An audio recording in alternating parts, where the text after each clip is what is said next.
हाँ सीटी न दे। बा लोड पड़त है एक मशीनी पे चर मशीन इनके। सीटी जो है 0 पॉइंट पे रहे बराबर बढ़ेबे तो ऐसे चुई करी। अगर हमार 20 रहे तो नीचे वाला 40 रहे।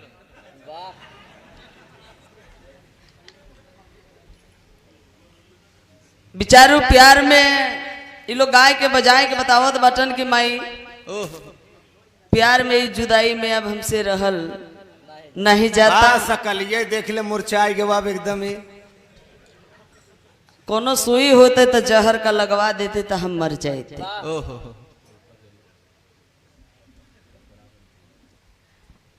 बहुत सुंदर आप लोग बिरहा सुना। केहू का नाम लेवे के नहीं बा दुश्मनी बा है और शायद सरजो भरे से और कोई से नहीं। ये बड़का मंच है यही भर नहीं हर जगह का बात करत है। बहुत सुंदर उधर से डांस के साथ धुन तरह सुनबई कैला है आप लोग। बिरहा इधर से भी आप लोग सुना। हमने बीच में है जा झुटलैया पार्टी का दिन बीच में बा। बहुत सुंदर बिरहा रहा। बा हरे कृष्ण भगवान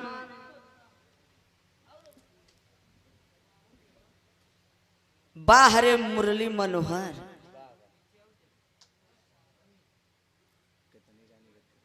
उनके पास कई रानी रही 16,108 रानी। बा कवन वो पट रानी। बात चित रानी कितना रहन हो जाई के पता करा 16,108 और साल में दिन कितना होला भैया 365। देखा कोनो का नंबर आवता है 4-6 साल में लगाई है उतना दिन फाका मरी बेचारे। धन्य है आपकी लीला गजब है। अब मैं क्या बखान करूं जो कि प्रोफेशनल चंद्रभूषण यादव देवरिया के रहने वाले आप भैया। हेलो मिस्टर जी बढ़ जा। हाँ बहुत ताली बजाया बहुत हंसा जा। यह तो रावण राम का संवाद देखा है उधर तो डांस देखा है जा। शरीरी में तो ताकत आए गवा होए बा नेटवर्क काम करे। जेकर बैटरी चार्ज न हो है वो बीच बीच में चार्ज करते जाए आप लोग। और जेकर बैटरी लो लिख दे हो तो ओकर पलक खोस दिया और बैटरी लो वाले लगता वो लो स्विच ऑफ हो गए। ए भैया तो प्रोफेसर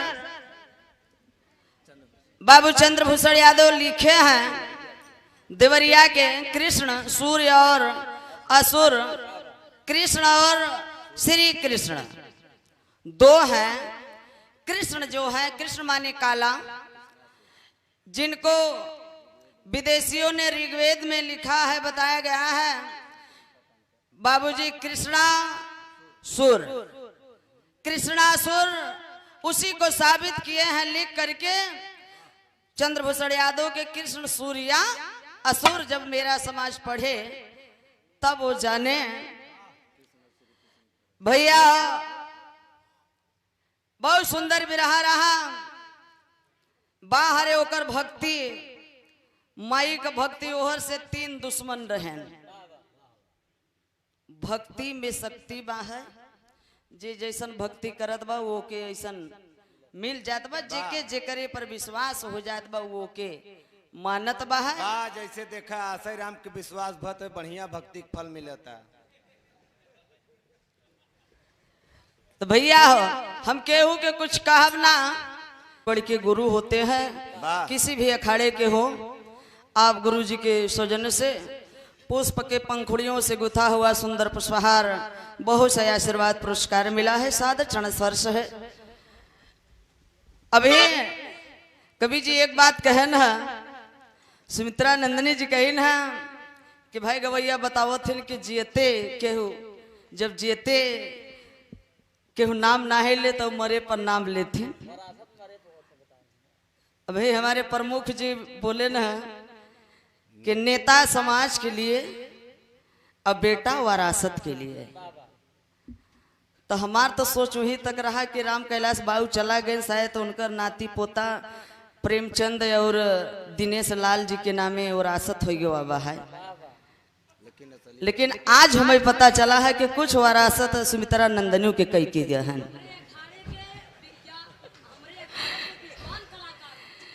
विद्वान रहे तो हम भी सम्मान करते हैं, कहाँ अपमान कर थे। अगर अभी प्रधान जी इंग्लिश मीडियम में एडमिशन कराए हैं बेटवा के, बेटवा बड़ा शान से कहता कि हमार बाप इंग्लिश मीडियम में पढ़ावत बा, ये दादा ये बाबू जिये थे प्रधान जी के और बाबू बनाए हैं ना, और प्रधान जी अपने अलग से बनाए हैं ताकि उन्हों के बेटवा सीना ठोके कि हमार बाप बनाए बा। जियते भी बाप करत बा तो जीते नाम ले, चाहे मरे भी अधिकांश लोग नाम लेते, और मैं भी तो उनका नाम लेती हूँ, सत सत नमन करती हूँ। लगावा बारी फुलवारी कुल उन्हीं सबके दिन है, और हम तो काटत है, दावत है, ओढ़त है, बिछावत है, खात है जिंदगी भर उन्हीं का। तो हमार तोहार फर्ज बनत है कि हम तो कमात है ते कागदी बिस्सा हम रहूं रजिस्ट्री अलग से कराई ले। ई हमरे कहे का मतलब रहा है, और आप लोग बुरा काहे मान जाते है जब भैया यार, यही बदेगा भैया समझ झगड़ा हो जात बा है। बढ़िया बात कहत है तो तुरंत अरे कैसे कह दे सा, क्षमा चाहती हूँ, मैं सत सत नमन करती हूँ, क्योंकि एक काम तो कवि जी गलत कह दिया जो हमें छुई दी है। अब भाई इलाहाबाद में हमारे ससुराल बा, या तो ससुर लगबे तो या जेठौत लगबे। नहीं भाई संस्कृति में बारना के भसुर नहीं छूते तो देखा मिठाई खियाई दा छुई दी है तो बढ़िया कर रहा है।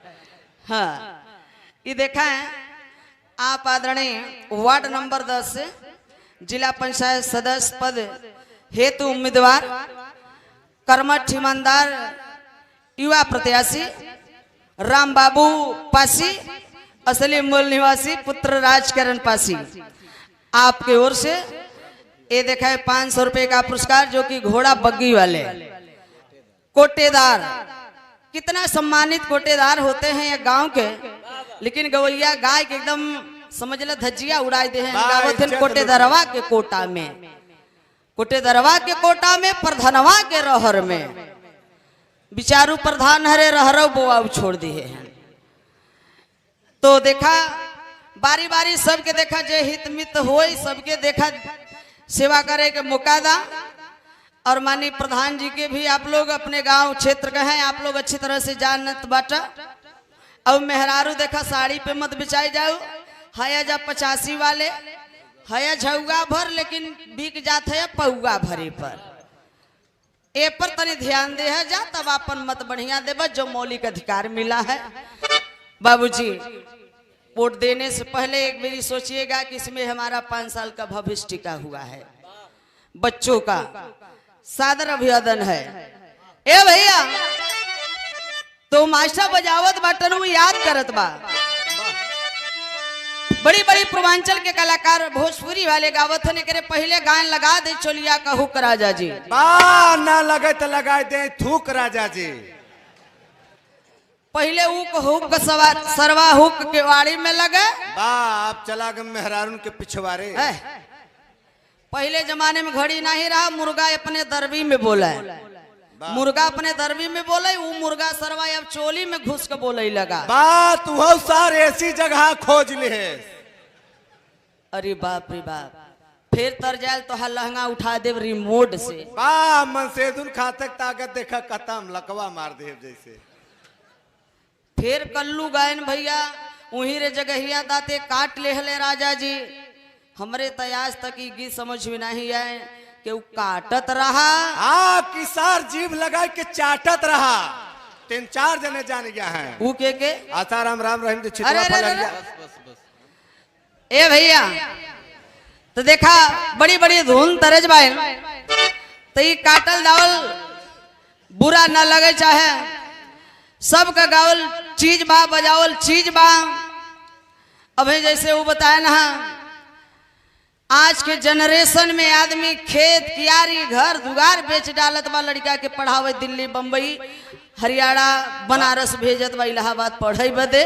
वाह यह बात हम बताई था कि मान ला दद्दा गाय के चला गए तो आज के जनरेशन में अगर हम वो गीत गावत हई अब न मिली भैया अब न मिली नौकरिया सरकारी अब न मिली तो आज के जनरेशन में भैया सोचे कि जाए देते यार जब नौकरी मिलबे न करे तो का पढ़ी इस सोच हो जात बा आदमी के तो आज के भाई परिवर्तन बा पढ़ावे के सब पढ़ावत बा जकरे औकात बा वो पढ़ौते बा ई मत कहिए इलाहाबाद में पूरा चूतिया ना बसल बटन आदमी घर दुआर छोड़ के आवत बा पढ़त बा। ए भैया तो देखा इतना ही ना तो पुरनिया लोग गाय के जवन चला गए पहले का शरीर महुआ मटर खात रहे नाच का भैया खात है यार बा महुआ के भाप पियत हैं तब प्रोग्रेस करें। 5 मिनट में ताकत बतावता और जब महुआ मटर सवेरे खाए तो वो शरीर चले ना बाढ़ी रहे बा तब 110 वर्ष जिए कम से कम। तो देखा धुन तर्ज तो तमाम है सबकर अंदाज अलग अलग बा गावे बजावे कर लेकिन देखा है दादा बाबू हरे जौन बारी फुलवारी लगाए हैं उसे हमारे कमाई में 2 बिस्सा का हम रजिस्ट्री कराए हैं और हमारा रजिस्ट्री वाली है जौन की इलाहाबाद के आगे मिर्जापुर है मिर्जापुर की धरोहर मानी गई है जो कि 1 महीना रत जगह कजरी गीत हर गीत बजाया जाता है लेकिन 2 लाइन में जो कि फरमाइश रहा 2 लाइन में बताए देते एक देखा ये गीत के लाइन बा है। अब कौन गीत बा मास्टर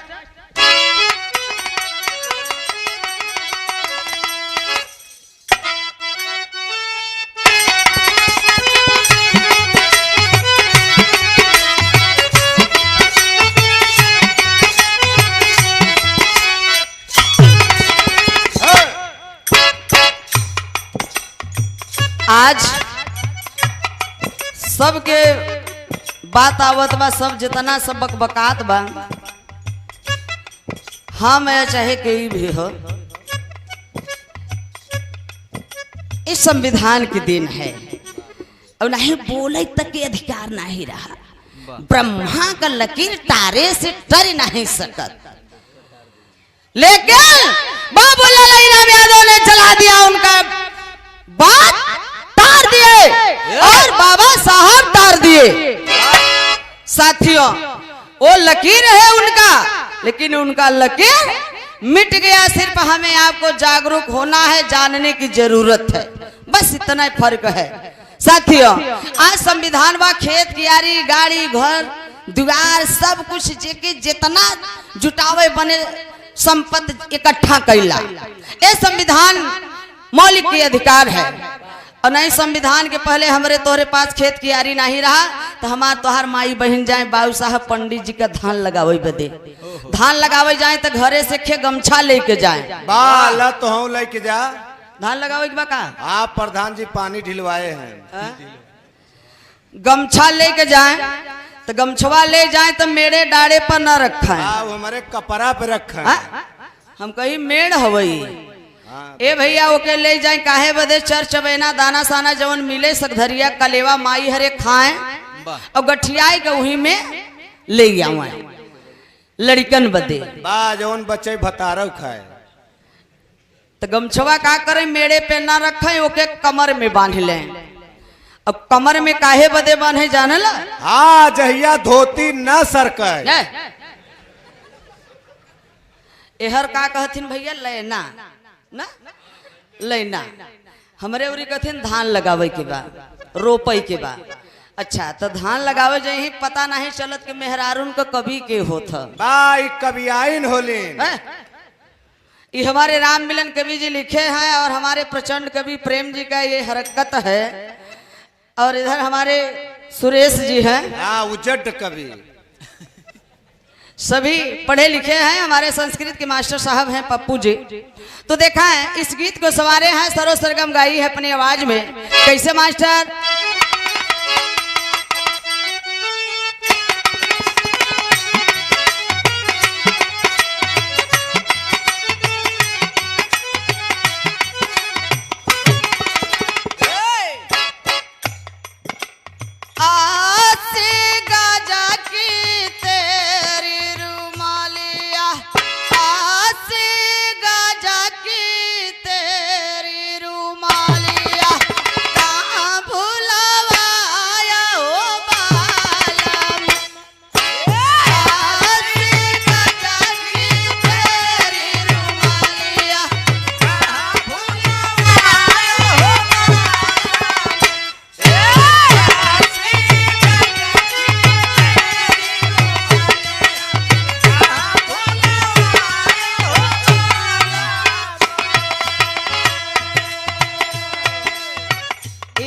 विरासत वाली है। 80 गज की तेरी रुमलिया कहाँ भूलवाया ए बालम। बा लगा था कोनो सवतिया के चक्कर में बुलाई गई।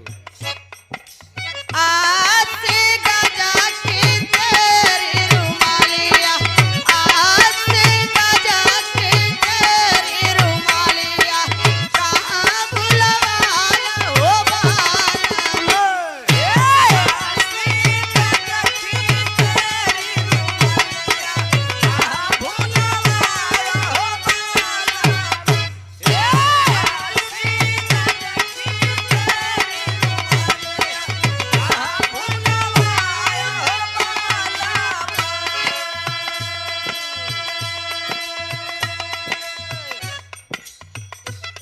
अरे बाप रे बाप, कियारी में पानी गरम बा, ऊपर से घाम लगता। बा पीछे से पानी फेंका था।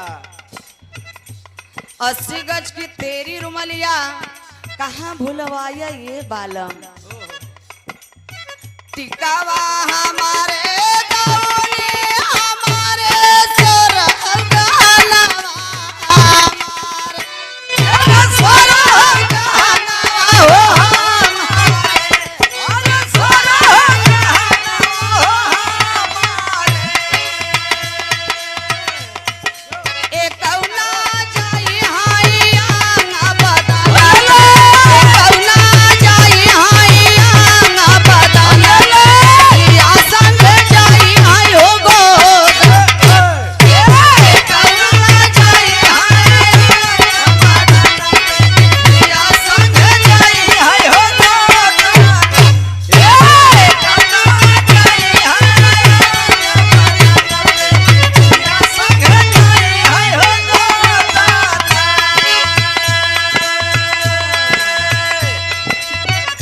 टिकवा हमरे दौनी हमरे सोरह गहनवा हमरे एकौ न जई है अंग बदन पे, जिया संगे जई है हो गोदना। और भैया हमारे बाबूजी हमारे बाप मयनवा, हमारे बाप मयनवा हो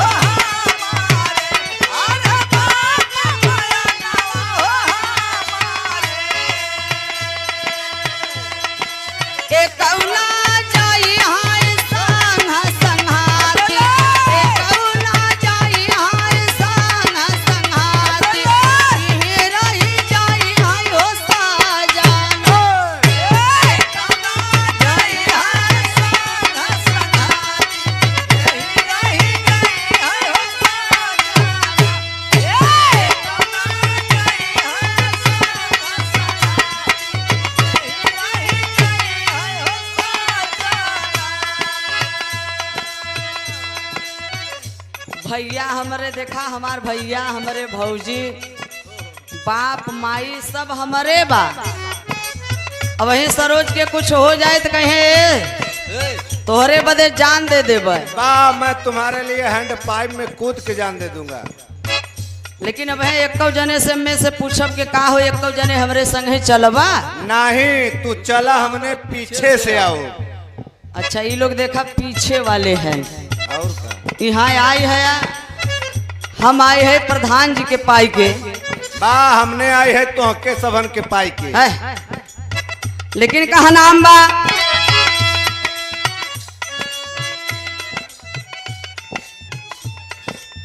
ए भाव पे आप आदरणीय कुंभकर्ण पियरा के धरती से 100 रुपए का पुरस्कार सादर चरण स्पर्श है। नमो बुद्धाय।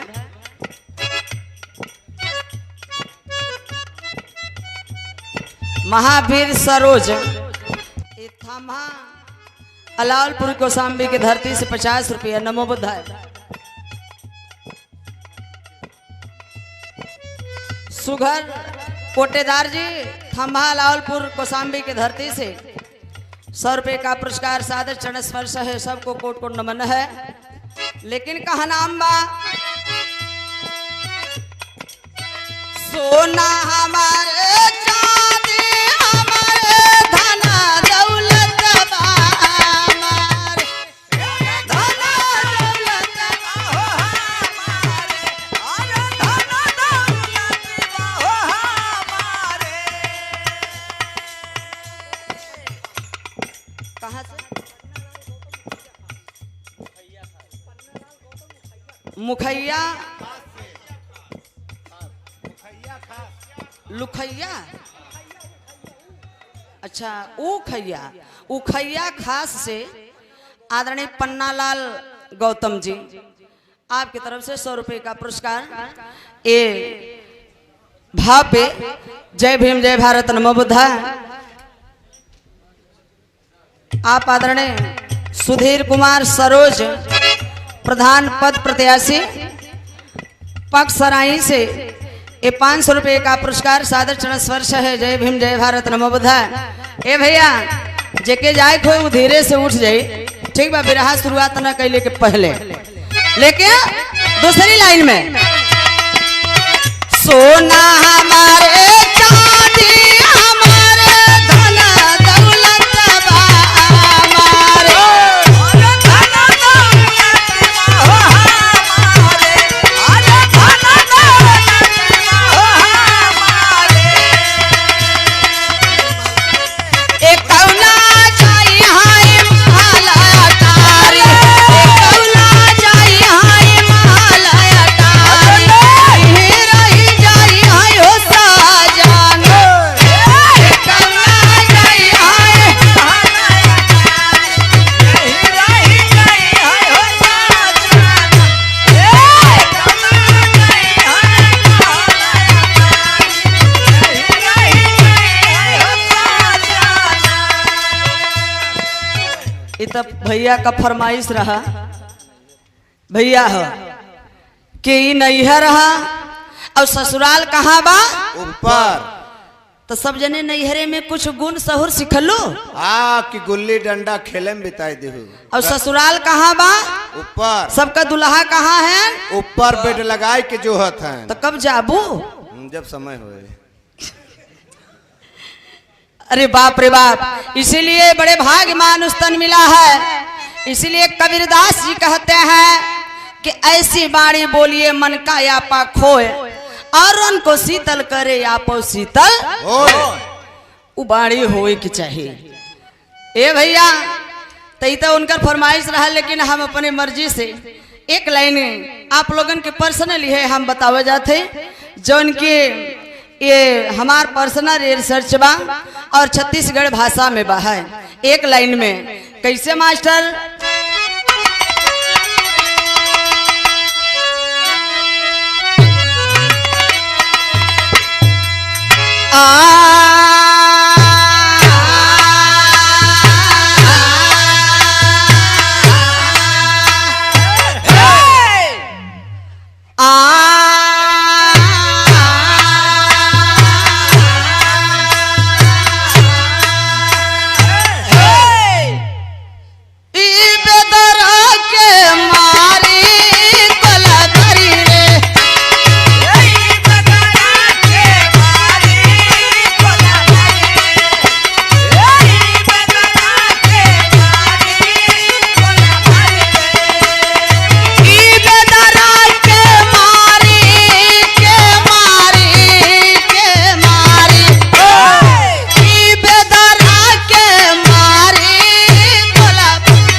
बेदरा माने जानत है। हाँ भतरा।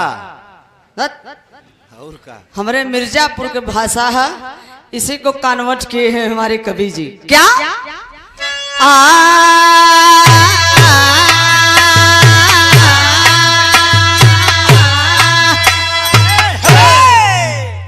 ई बनरा के मारी बोलबल, ई बनरा के मारी बोलबल, ई बनरा के मारी बोलबल,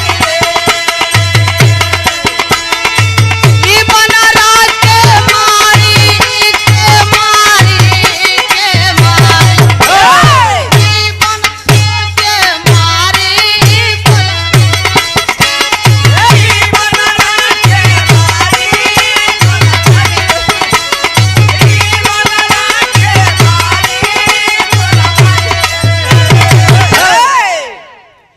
कुछ ये देखा है। रूपलाल सरोज प्रधान पद प्रत्याशी ये मोहम्मदपुर के धरती से 50 रुपए का पुरस्कार सादर चरण स्पर्श है, कोट कोट नमन है। ए भैया इतने ना और का करत है, दारू पी के आवेला रोज हमके मारेला, सुन मोरी माई रे माई,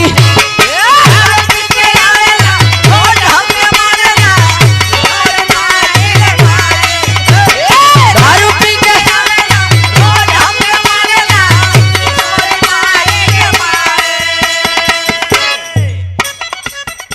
देशराज सरोज ये देखा है 50 रुपए का पुरस्कार थामा लावलपुर कौशाम्बी की धरती से सादर चरण स्पर्श है, नमो बुद्धाय।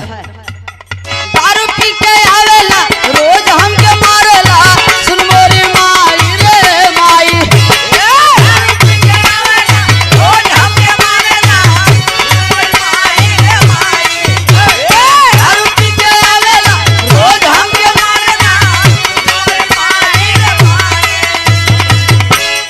बात नहीं मानेला, गांजा रोज छानेला, एके हम कितना समझाए,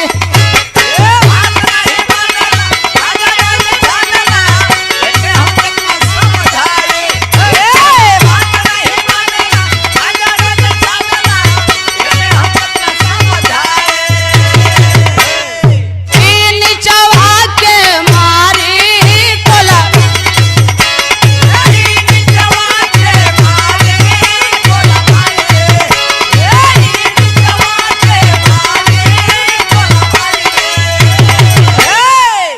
ए भैया तो देखा ये हमारी अलग से पहचान रहा। अब है हमारे भैया कहते हैं कि आप देखा बड़ी भक्ति भाई, कुलोरी भक्त भक्ति होता। असली भक्ति। ए भैया बाहर हम केहू के कुछ कहत नहीं है, लेकिन गुलामी करे बदे हजारों ठे ग्रंथ पैदा हो गवा, वेद पुराण रामायण हजारों ग्रंथ पैदा हो गया, वाह और हमको सिर्फ आजाद करने के लिए एक ग्रंथ संविधान। बाबूजी अब है सब माने बराबर विधान में नियम कानून, जो आज मौलिक अधिकार मिला, भाषण देने का अधिकार, चुनाव लड़ने का अधिकार, वोट डालने का अधिकार, सब कुछ अधिकार मिला है। आज हमें वो मौलिक अधिकार मिला है, नहीं तो नारियों का इतना अपमान हुआ करता था साथियों कि कमर के ऊपर वस्त्र ढकने का, स्तन ढकने का भी हमें अधिकार नहीं था। लेकिन बाबूजी आज हम कगार पे पहुंचे, नारी को सम्मान मिल रहा है। नारी मनुस्मृति में लिखा है कि जैसे एक खेत का काम है अनाज पैदा करना, उसी तरह से नारी इन्हें तनी नीच है, इन्हन का काम सिर्फ बच्चा पैदा करना। वाह वो कैसे हो? पति से न पैदा होता, देवरे से, ओनहू से न पैदा होता, चठौते से, ओनहू से न पैदा होता, ससुरे से, इनहू सबसे न होता, ये सब पड़ोसिन से, इनहू सबसे न होता, ये सब गांव वालन से, इनहू सबसे न होता, हमसे मिला। अरे वाह, ए बाबू आज वो नारी को सम्मान मिल रहा है। ओ ब्रह्मा का लकीर, हम पहले बताए हैं कि जब सृष्टि रचयिता रहन ब्रह्मा तो वेद पुराण ई कुल दुनिया का लफंगई कुल आय के केवल भारत भरे में भवा। जैसे जिला खारिज आदमी अपने जिला में नहीं जाते, वैसे ये लोग कोई न देवता है और न कोई भगवान है। ये लोग चोर हैं, डकैत हैं। ये लोग मध्य एशिया, ईरान, इराक से आए हैं। ये लोग जिला खारिज हैं, हमारे भारत में आए। ये ब्रह्मा, जहाँ के ब्रह्मा रहने वाला है वहाँ ब्रह्मा की पूजा नहीं होती है। हम गायत्री मंत्र पढ़ रहे हैं, सरस्वती की पूजा कर रहे हैं। सरस्वती की पूजा भारत में हो रहा है, लेकिन कुल विज्ञान विदेश में पैदा हो रहे हैं। खोज करने वाले विदेशों में पैदा हो रहे हैं। वही ब्रह्मा है, ब्रह्मा की बिटिया। अब चाहे वो कोनो ग्रंथ से गाएं, चाहे वेद से गाएं, चाहे रामायण से गाएं, जो जहां से इतिहास पाया है, जिनका जिस पे विश्वास है। भैया ये काहे नूरा है भाई पीछे से के पैकेट मार ली, हम देखा थे, बताई दिया है, सतर्क हो जा। ए बाबू, वही ब्रह्मा की बिटिया सरस्वती है और वही सरस्वती ब्रह्मा की मेहरारू भी है और वही बिटिया भी है ब्रह्मा की। और गायत्री ब्रह्मा की बहन है। ए बाबू, उसको तक नहीं छोड़ा।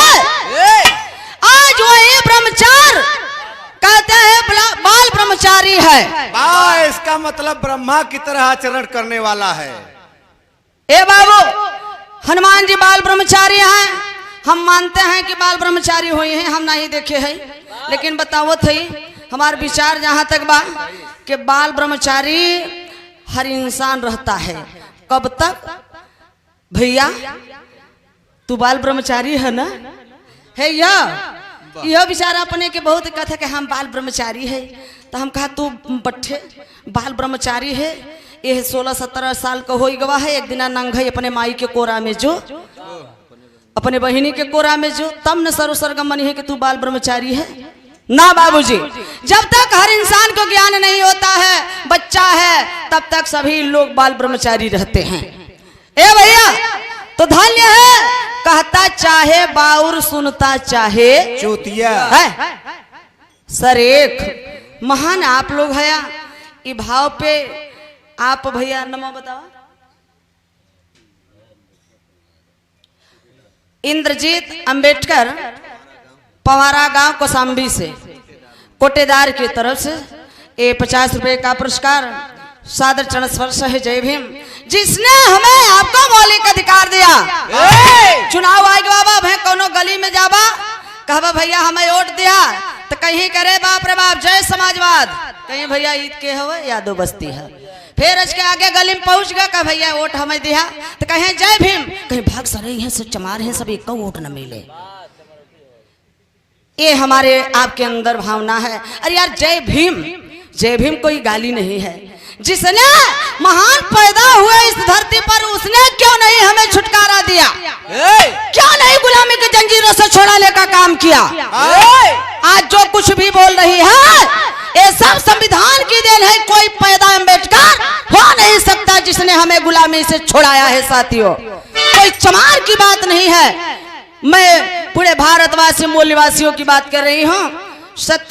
सत्यनारायण मास्टर साहब, आप थांभापुर के धरती से 100 रुपए का पुरस्कार सादर चरण स्पर्श है।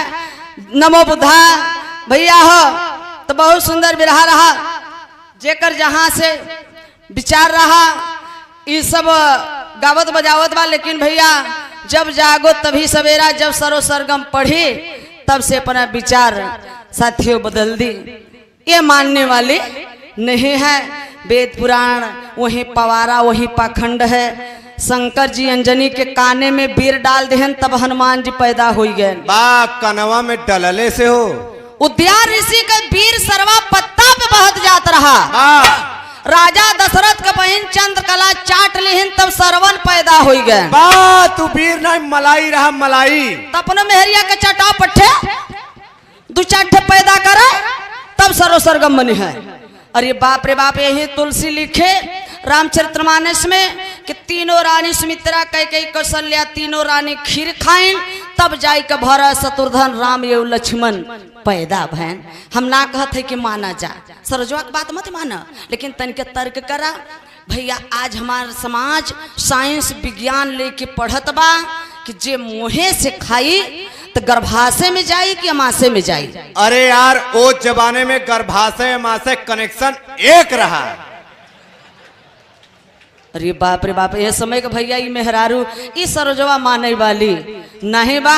यहाँ लड़का बदे आदमी कितना मन्नत कह देत बा, लेकिन तब वो कोख खुले वाला नहीं बा। मालिक बनाने वाला है, उसी ने मालिक ने हर इंसान को इंसान सिर्फ बनाया है और हमने हिंदू और मुसलमान बनाया। बाबूजी ब्रह्मा के मुख से पैदा हुआ, क्षत्रिय भुजा से, बस पेड़ से और शूद्र तवल पैर से। अरे बाप रे बाप, हमहू नारी है सोचत है कि दुनिया में आवे बदे सब कर एक ही रास्ता बा। तो कौनो गोड़े से पैदा हो गए, कोनो भुजा से पैदा हो गए, कोनो मुँहे से पैदा हो गए, केहू रगड़े से पैदा हो गए। मैली से गणेश जी पैदा हो गए। श्री रामचंद्र मुद्यंत रक्तासुर पैदा हो गए। रमवा जस जस मुते रक्तासुर तस तस बाढ़े ससुरा। ए भैया ये देखा सरोज लिखा बा माने वाली नहीं है। इहो ग्रंथ कही बात बतावत है, ये लिखा हुआ चीज बतावत है। कौनो हम अपने घरे का ये पोल कपोल कहानी ना बा भैया। कब्बई के कहत बटन कैसन आप लोगन के बिरहा सुने। अच्छा चलो ठीक बा।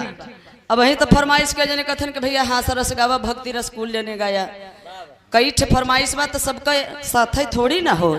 बहुत छोटा सा बिरहा गाओ आ, बहुत छोटा सा बिरहा।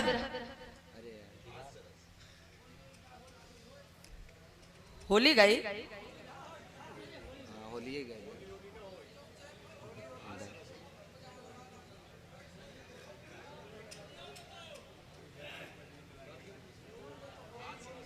राम आश्रय पाल मौनी का पूरा गायक लगन घराना से ये देखा है आपकी ओर से 100 रुपए का पुरस्कार। मालिक आपको बना के रखे कि आप अपने कला में कामयाब रहे। आप सबको एक स्वर में सादर अभिवादन है, सादर चरण स्पर्श है, शांति का परिचय दें। अच्छा भैया चल मास्टर बजाओ। आप लोगन के खेबी रहा छोटा सा सुना देते और नाराज तो नहीं है जाना।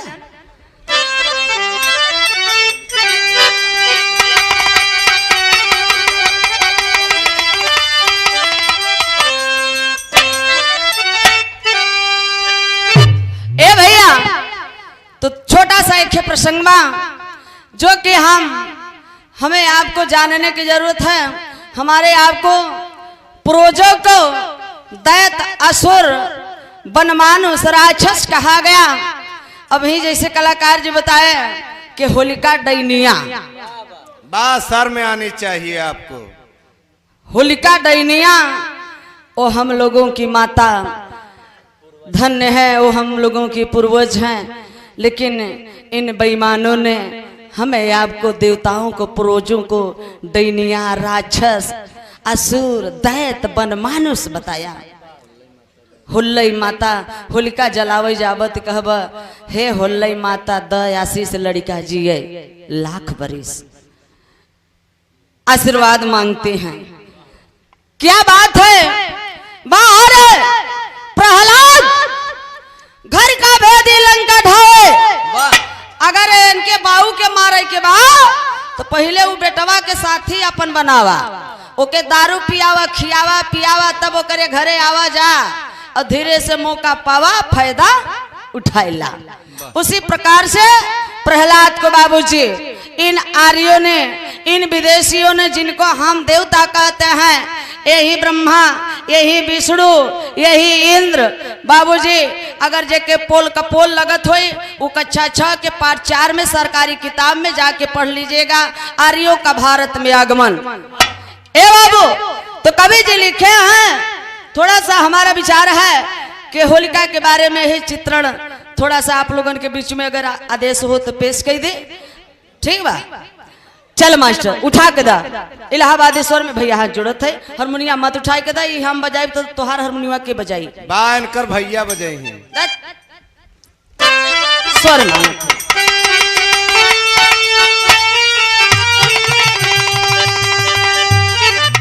आर्य करते अत्याचार,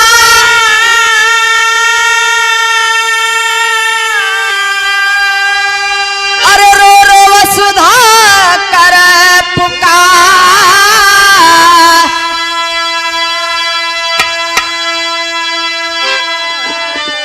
जागो अमर सपूतो घर सच्चा संतान।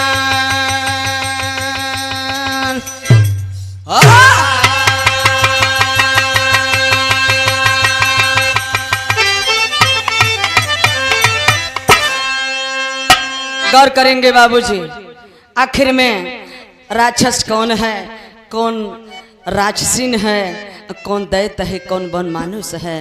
बाबूजी रावण का पुतला हर साल फूकते हैं। अरे रावण जैसा पंडित ज्ञानी कोई आज तक पैदा ही नहीं हुआ। पंडित कोई जात नहीं होता साथियों, पंडित ज्ञानियों को कहा जाता है। बाहरे हम तो सोचे कि मेरा समता मूलक समाज, लेकिन आज क्या हो रहा है। गजल का भाव लगल मास्टर, पागल नजर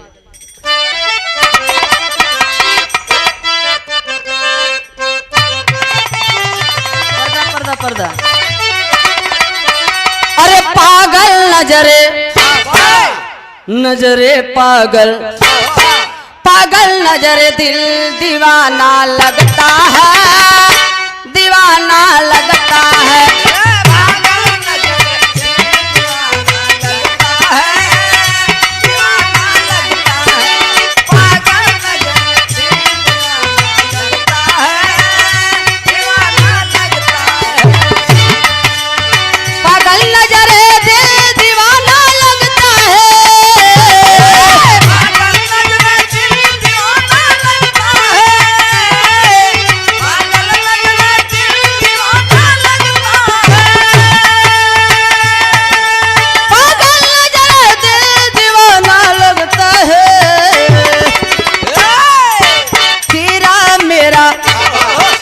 मेरा तेरा तेरा मेरा प्यार पुराना लगता है, पुराना लगता है।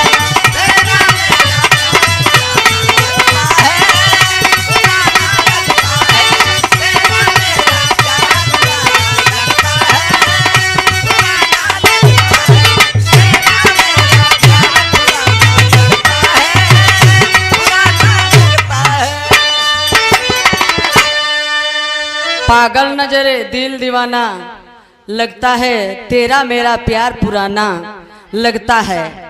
लेकिन कवि जी भाव लिखे हैं आराम आराम से भैया, समय हो गया बाबा, बैटरी लो लिख दिए बा, लेकिन कहा नाम बा समय से पहले, समय से पहले, समय से पहले भाग्य में कुछ ना मिलता है, कुछ ना मिलता है। समय से पहले भाग्य में कुछ ना मिलता है, समय से पहले भाग्य में कुछ ना मिलता है, समय से पहले भाग्य में कुछ ना मिलता है,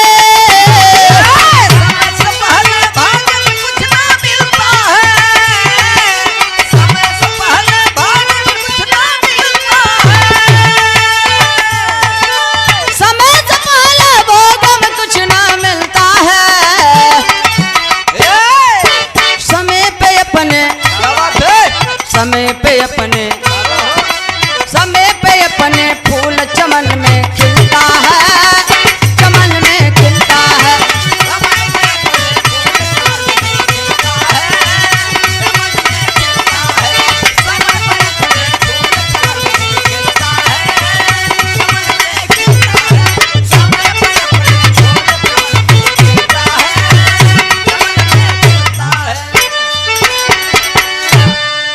समय से पहले भाग्य में न इंसान के कुछ मिला बा ना मिली, समय से पहले भाग्य में कुछ मिलता है और समय पे अपने फूल चमन में खिलता है। कहा नाम है बाबूजी। आज हमें सुरसा डैनिया कहने पर थोड़ा सा वही पुनः यादगार आ गया। जिला हरदोई में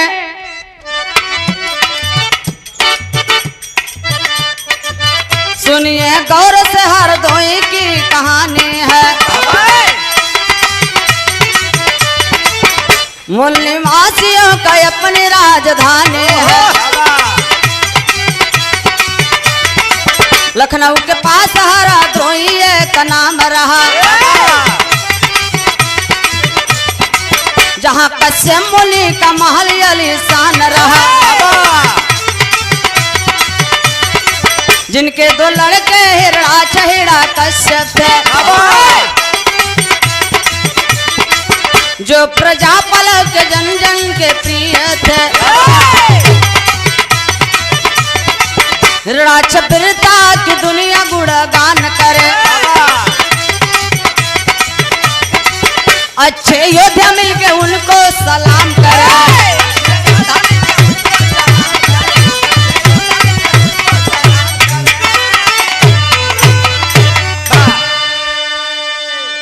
देखा है, समाज को बताते हुए खुशी हो रही है। इस वर्ष ग्राम रसूलपुर गिरसा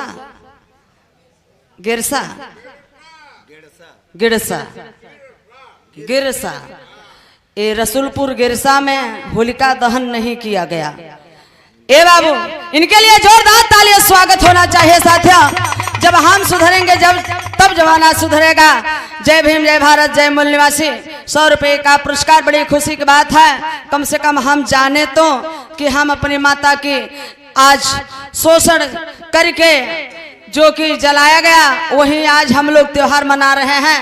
हम तो चूतिया रहे जे महान बा, जे संविधान लिखे अपने देश के भारत के सबसे बड़ा विद्वान बाबा साहब ने लिखे त्योहार। त्योहार सोझे कदवा तोर हार, तुम्हारी हार। तेव माने तुम्हारी, हार माने पराजय। जब जब भारतवासियों जिस जिस दिन तुम्हारा हार हुआ है, राजाओं को मारा गया है, राजपाट छीन लिया गया है, उस दिन इन ब्राह्मणों द्वारा बनाया गया त्योहार है, वही त्योहार है। बाबूजी गौर करेंगे, यही है हरदोई जिला। आज हम लोग जो जानते हैं, इसका पुराना नाम है हरि द्रोही। हरि माने द्रोही, हरि माने विष्णु, द्रोही माने विद्रोह करने वाला। हरदोई के रहने वाले बाबूजी राजा कश्यप मुनि, रानी दीति और राजा रानी के बीच में 2 लड़का। बड़े लड़का का नाम हिरणाक्ष, छोटे लड़का का नाम हिरण्याकश्यप। एक बिटिया रहे, बिटिया का नाम रहा बाबूजी होलिका। बेईमानों ने जबरदस्ती हमारा आपका राजपाट लेने के लिए पूर्वजों से जबरदस्ती देवी देवता कहलाए, पूजा पाठ करवाए, कब्जा करने के लिए बेईमान आक्रमण किए। हरदोई किला लेने के लिए खंडहर आज भी प्रमाण में है बाबूजी, जाके देख लीजिए जिनको विश्वास नहीं होगा। गौर करेंगे बाबूजी, इतने ना मालिक की मर्जी देखे। माता दीति, पिता कश्यप मुनि इस दुनिया संसार छोड़ के चले जाते हैं। राजपाट शासन सत्ता करने लगे भैया बड़का राजा हिरणाक्ष। जब राज चलाने लगे तो अरे बाप रे बाप, इंद्र विष्णु ने बेईमानों ने लड़ाई लड़ना शुरू कर दिया। कैसे लड़ाई करत बाटन भैया?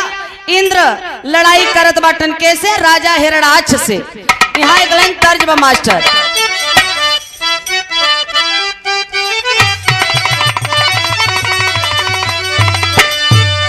तेरी गली तेरी गली तेरी गली ना,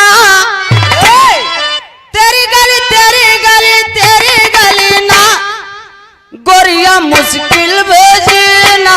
तेरी गली ना, गोरिया मुश्किल भेजना।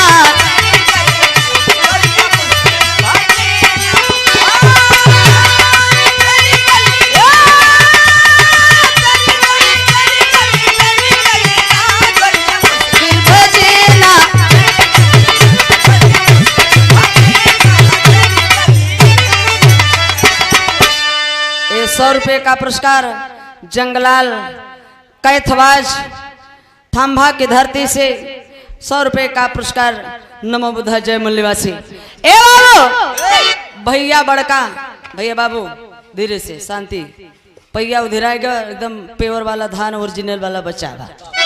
बाबूजी लड़ाई लड़त बटन राजा हिरणाक्ष का के दोनों गरज बघेला जंग बिचना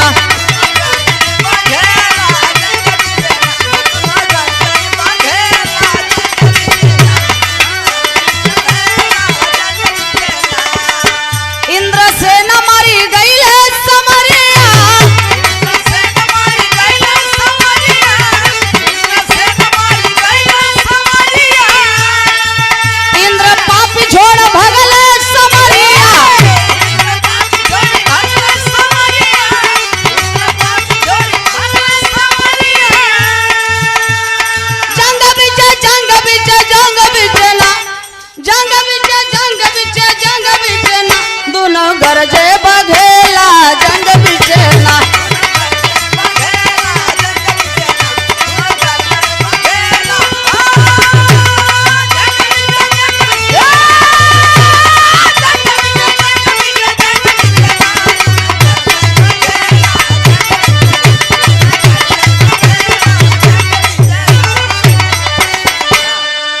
ए बाबू राजा नमो बताओ।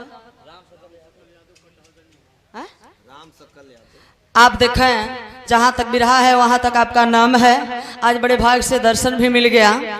आप बनारस के धरती से श्रीमान राम सकल यादव जी आपकी ओर से 100 रुपये का पुरस्कार है। सादर चरण स्पर्श है पुरस्कार नहीं प्यार भरा आशीर्वाद स्वरूप भैया हो। थोड़ा सा भाव प्रकार करेंगे। आखिरकार में राजा हिरणाक्ष से इधर लड़ाई लड़ता है इंद्र। लड़ाई लड़ते लड़ते पूरी सेना खत्म हो गई। त्राईमान हो गया। दौड़ते भागते गया है। जब इन देवताओं का कोई अस्त्र नहीं चलता था तो दौड़ करके सभी लोग भाग के जाते थे।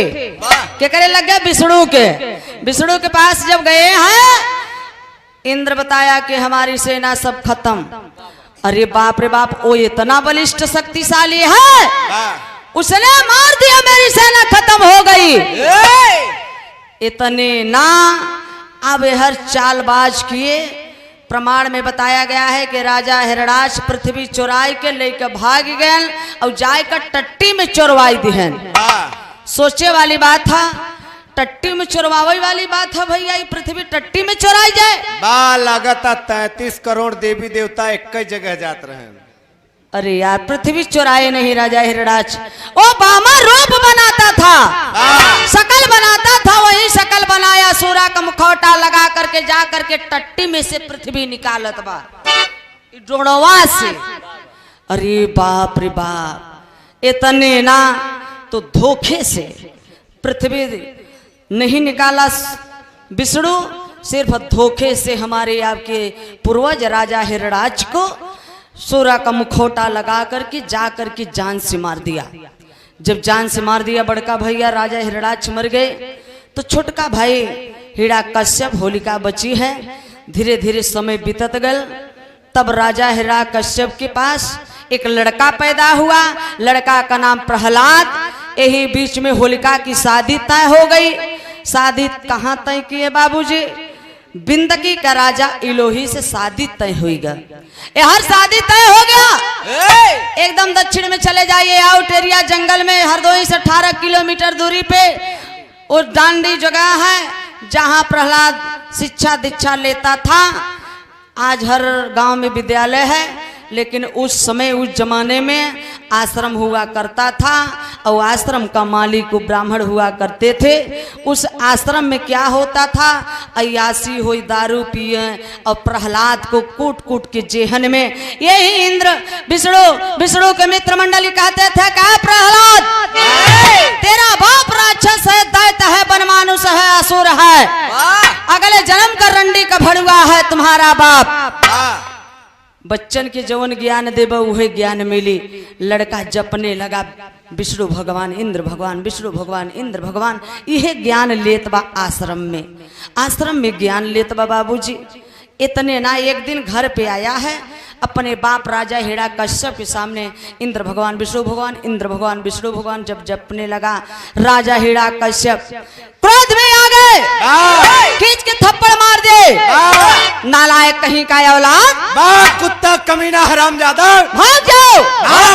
आज के बाद इस घर में कदम मत रखना। प्रहलाद कसम खा के गया कि पिताजी हम कसम खाए के जाते कि आज के बाद ये घरे में कदम ना रखब। अरे बाप रे बाप, प्रहलाद गया आश्रम में रहे लगा, घरे न आवे बाबूजी। शादी का दिन पड़ गई बा होलिका का। देखत हो भाई के बिटिया से कितनी बसंत पंचमी, होली का तैयारी बसंत पंचमी के गड़ा था और होलिका जलाई कहिया जाती है बाबूजी। फागुन पूर्णिमा की रात, फागुन पूर्णिमा की रात तो होली नहीं, होलिका के ब्याह का तैयारी होता है बाबूजी। ब्याह का तैयारी आज भी 1 महीने पहले से होता है।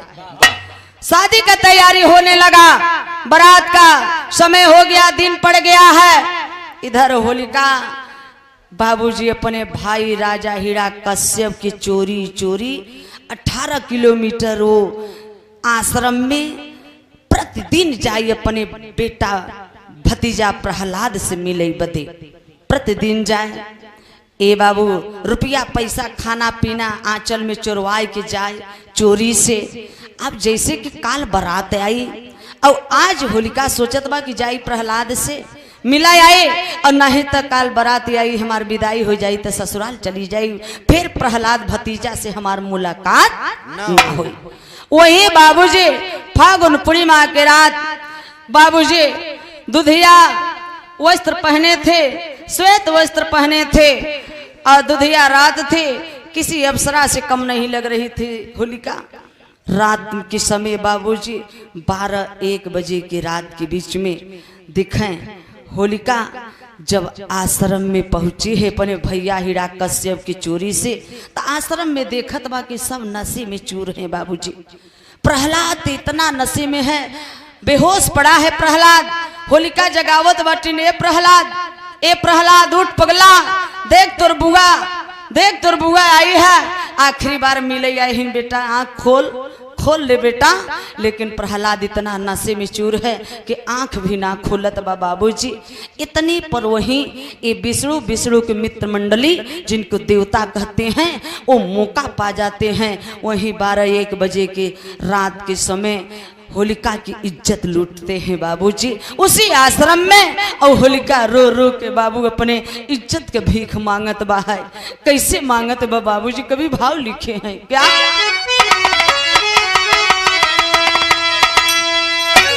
जिन लूटाई जतिया, जिन लूटाई जतिया ए बाबू, जिन लूटाई जतिया ए बाबू, अब दुखवाई कैसे सहाय के, कोई लग जा अमर गोहाई के।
ए बाबू इतने ना होलिका रोवत बा कि बाबू हमारी इज्जत मत लुटा, हम किसी का होए वाली पत्नी है, कल हमार बराते आई बाबू, छोड़ दे बाबू, अबला का इज्जत ही सब कुछ बा।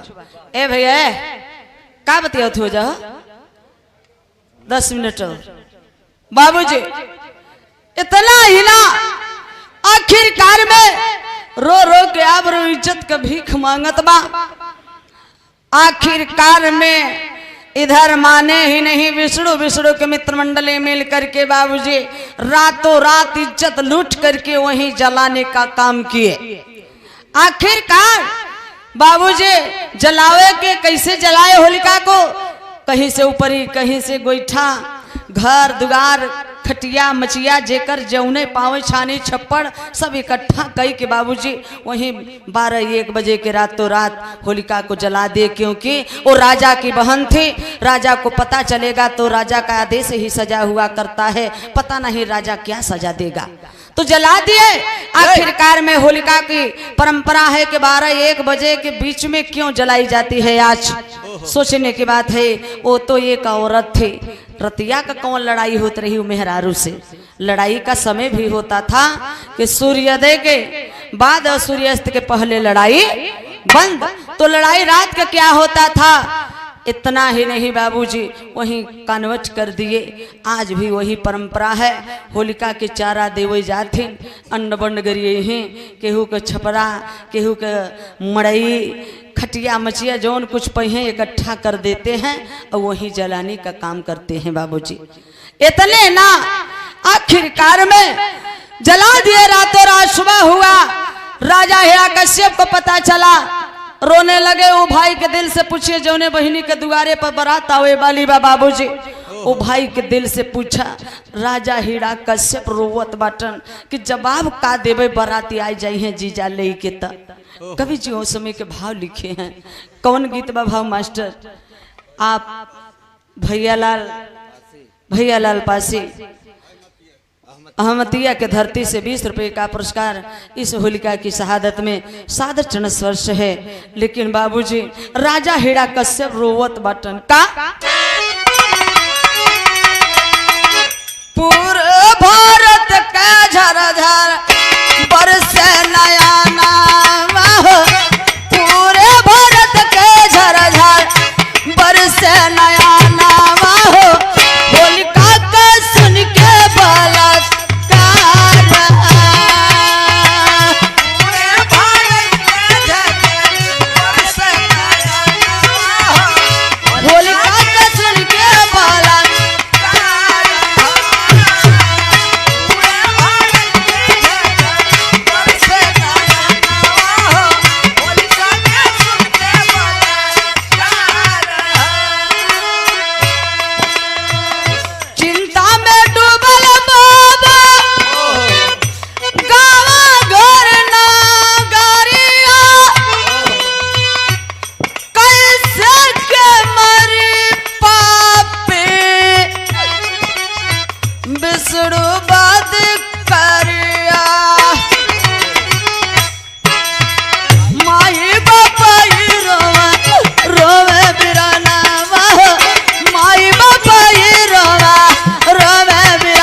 बाबू सब रोवत बा। जैसे आप सोचिए जब जात नहीं था तो उस समय के बात सोचिए, कोई ये नहीं कि बाबूजी पासी का राजा था, यादव का राजा था, राजा तो राजा, भारत का एक जवान कारगिल में मर जाता है तो पूरे भारत के लोग शोक मनाने का काम करते हैं।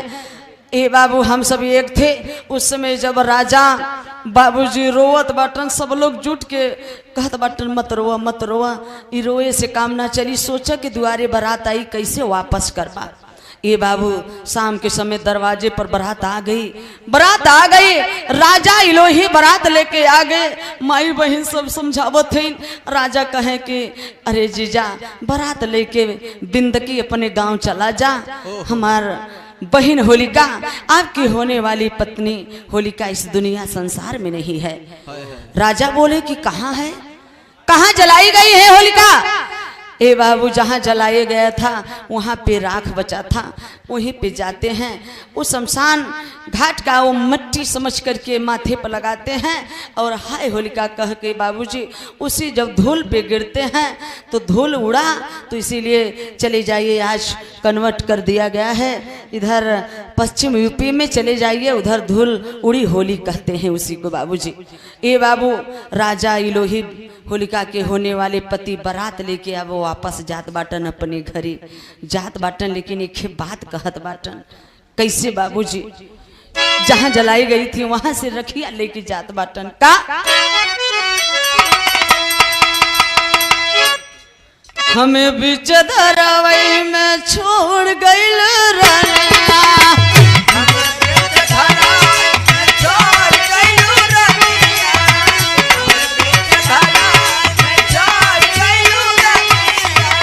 जन्म जन्म के नाता तोड़ गइल रनिया, छोड़ गइल रनिया, हमें बीच धरावई में छोड़ गइल रनिया।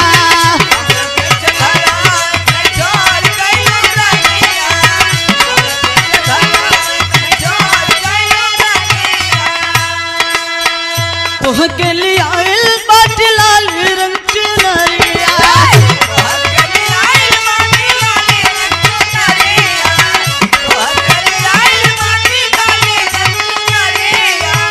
अब न घूमल हमर साथ फिर भवरिया,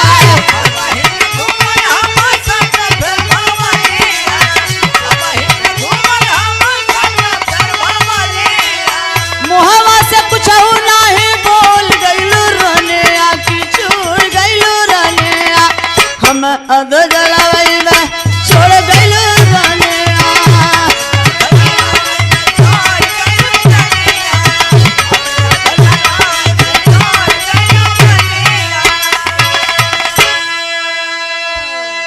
ए बाबू ये देखें सर्वेश कुमार राही रसूलपुर के धरती से इस होलिका की शहादत में 100 रुपये का पुरस्कार साधु चरण स्पर्श है बाबूजी।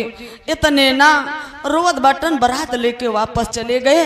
अब देखें राजा सबीर भवाबा, तब क्योंकि राजा थे लोगों का यही होगा कि उसे होलिका का इज्जत लूटने में उनका बेटा प्रहलाद भी था, तो राजा न्याय नहीं दिए, पंचायत जुटाए, न्याय पंचायत जुटा करके राजा बोला कि न्याय पंचायत देगा ये विष्णु के मित्र मंडली होलिका के बलात्कारियों का। तो न्याय पंचायत सवेरे से विष्णु के मित्र मंडली यानी होलिका के बलात्कारियों को सजा देत बा। का सजा देत बा? तलवार के नोक से माथे पर लिखात बा वीर, अ माने नहीं, वीर माने वीरता अर्थात बुजदिल कायर हो। माथे पर लिखान खड़े, माथे पर लिखान जेके चक्कर आवे गिरे तो मर जाए, जे बचा रहे ओके न्याय पंचायत सजा देत बहाई बाबूजी।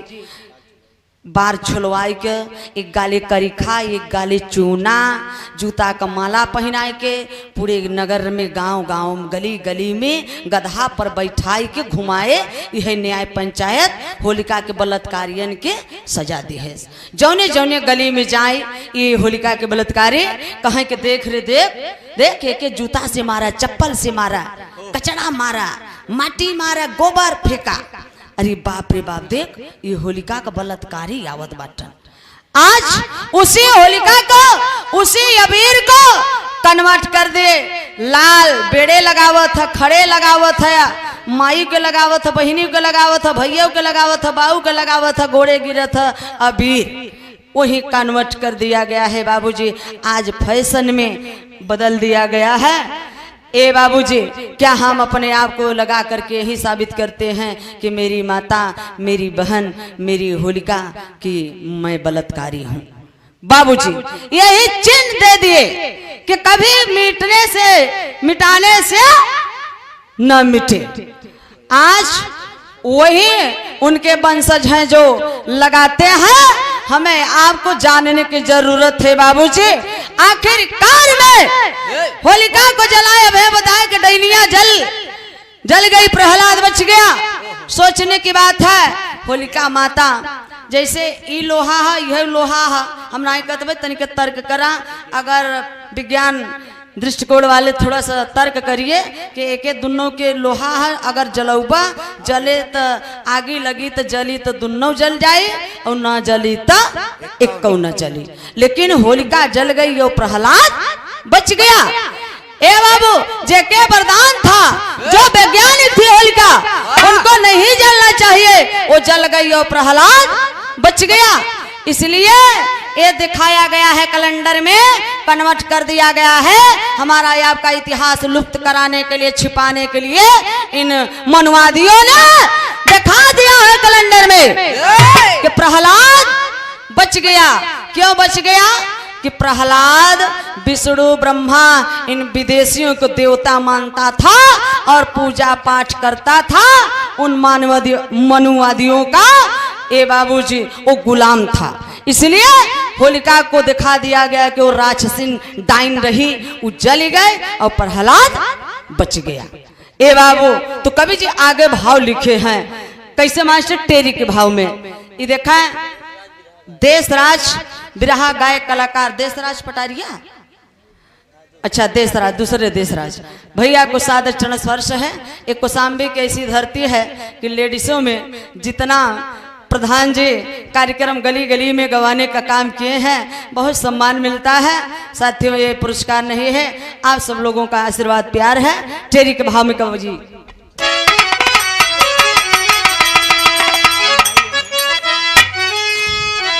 अन्यायी अबना बभलन का चली, अरे अन्यायी अबना बभलन का चली भैया। जब गुलाम थे तो थे, हम संविधानिक हैं, उस पर विचार करिए। अन्याय अब नहीं चलेगा। कोई बेटी, किसी बेटी की इज्जत नहीं बच रही है बाबू, लूटी जा रही है। तो इतनी बड़ी अन्याय, घास काटे जाते इज्जत लूटी जात बा। बदाऊ में 40 साल की औरत की इज्जत लूट के शरीर में लोहा करके वहीं जान से मुआए दे हैं, तो मंदिरिया में का भगवान मरे चला कर हैं। बाप बहनी औरे गा रहे न पने काहे नहीं बचाए। इसलिए हम तो चूतिया है, महान पुरुषन का बात बताई देते, इतना ही बस हिम्मत बा हमारे। ए भैया, ओशो ने कहा है कि शूद्रों को मंदिर नहीं जाना चाहिए, क्योंकि वो मंदिर बाबूजी उनकी निजी दुकान है, और मंदिर वहीं जाते हैं जो मानसिक रूप से गुलाम हैं। तो कवि जी भाव लिखे हैं क्या? अरे अन्यायी अपना बभलन के चली, खुशी हुए है जनता में उदासी उदासी उदास। इतने बड़ा अन्यायी, अब मनुवादी, अब अन्यायी नहीं चलेगा। हम संविधान अम्बेडकरवादी हैं। देखा आप 100 रुपए का पुरस्कार, काहे भैया इतना जल्दी भाग गया है? कुंभकर्ण टियरा से 100 रुपए का पुरस्कार है, सादर चरण स्पर्श है। लेकिन कहा नाम है मास्टर? कवि जी आगे भाव लिखे हैं आल्हा में,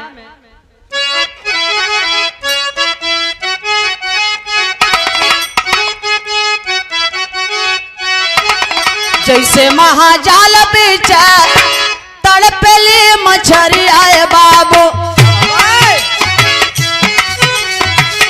वैसे तड़पड़ात रहले कसम महारा।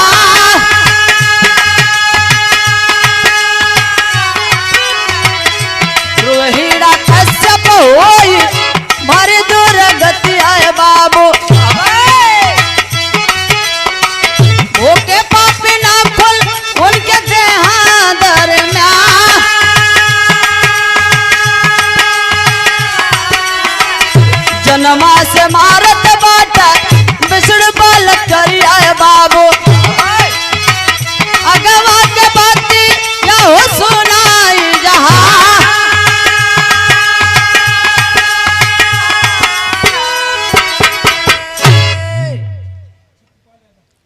परम आदरणीय छत्रपाल यादव आपकी ओर से ये बाबू 100 रुपये का पुरस्कार है, आपको सादर चरण स्पर्श है।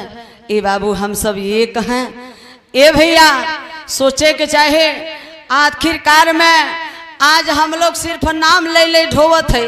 बड़े भैया हम पाल है, यादव हैं, चमार है, तई पासी है, तई मुसहरा है, ये धोबी है, तई धैकार है। सोचने की बात है बाबूजी 3500 वर्ष पहले मेरे भारत में, मेरे देश में बाबूजी जात पात नहीं था, सब हम लोग एक थे। सिर्फ हम लोगों को कमजोर करने के लिए, राजपाट लेने के लिए कई जातियों में 6743 जातियों में बांटे, 6743 जातियों में बांटे, फूट डालो राज करो।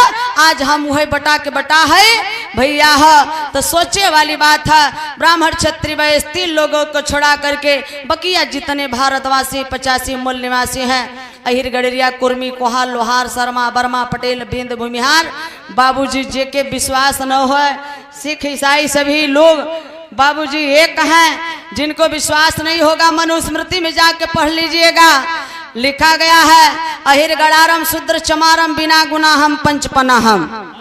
अहिर हो गडरिया हो चमार हो मुसहर हो पासी हो, नन के सवेरे सवेरे 5 जूता मारे चाहे बिने गुनाह का। वाह वो नाश्ता के रूप में तो बाबा साहब ना पैदा भवा होते ना, जौन है चोकरत है जा और 5 जूता रोज मरात जा।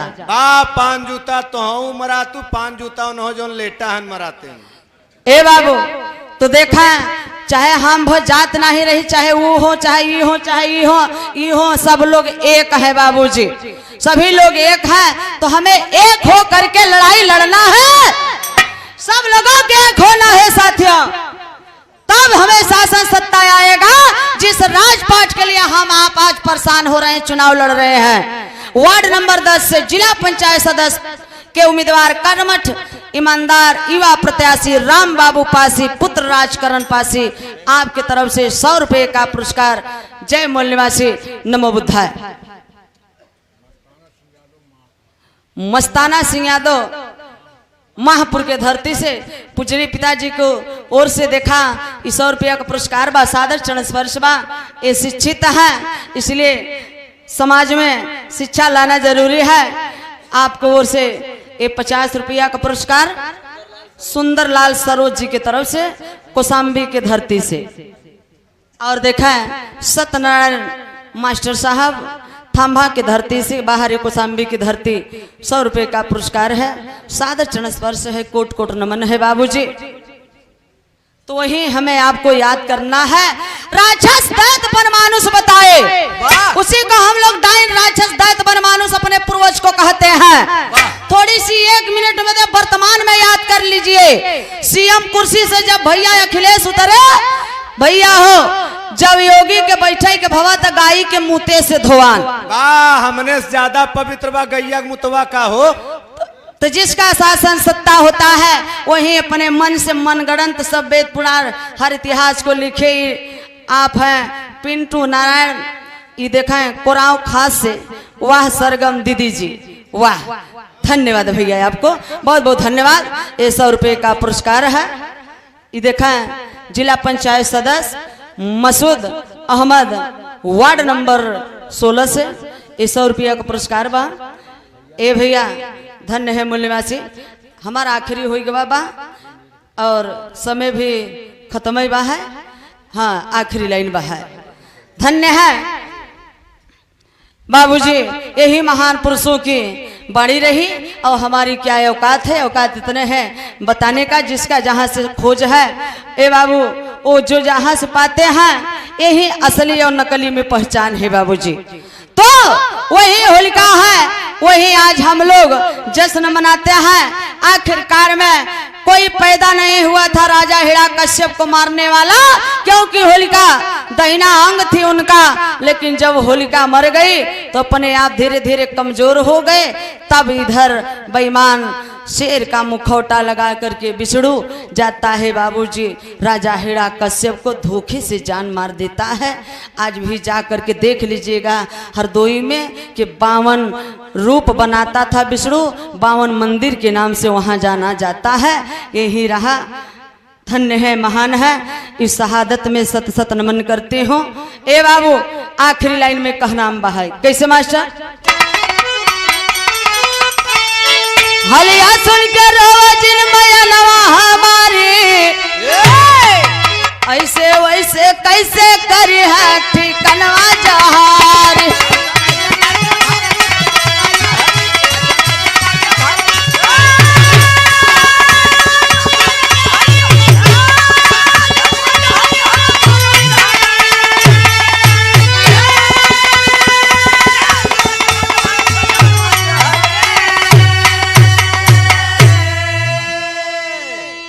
ये देखा आप आदरणीय रावेंद्र कुमार सरोज, ये देखा है मोहम्मदपुर की धरती से 51 रुपया का पुरस्कार बा। सादर चरण स्पर्श है, सबको सादर अभिवादन है। ए भैया तो ये रहा इतिहास।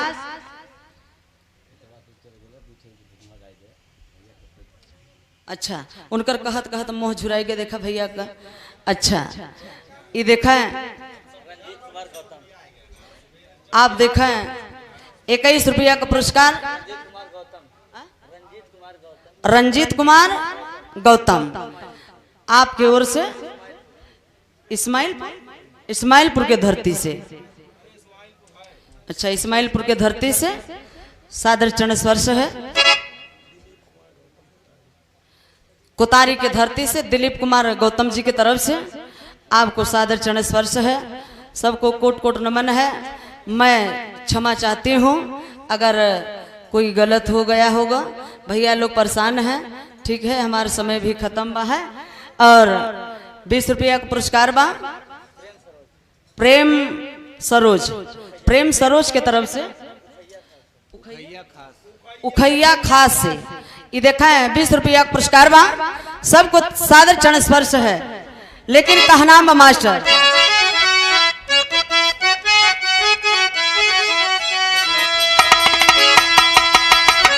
अच्छा जो उनकी फरमाइश रही यही रहा होली का बिरहा।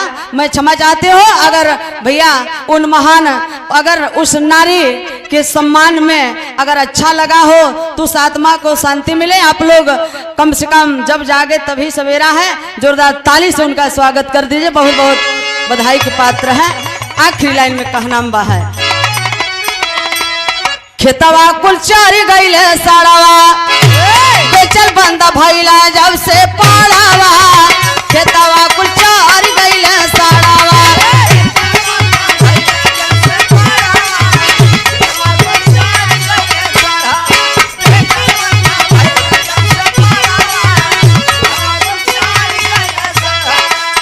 यूपी के सीएम योगी बंद कैले भैसा।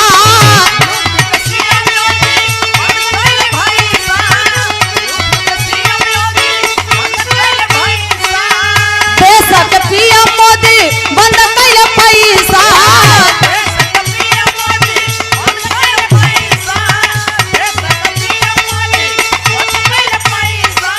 खेतवा कुचार गईले साड़ावा। देखे 100 रुपया का पुरस्कार मिथिलेश कुमार यादव पवारा के धरती से। योगी मोदी छिलिया आलू कंदवा खेतवा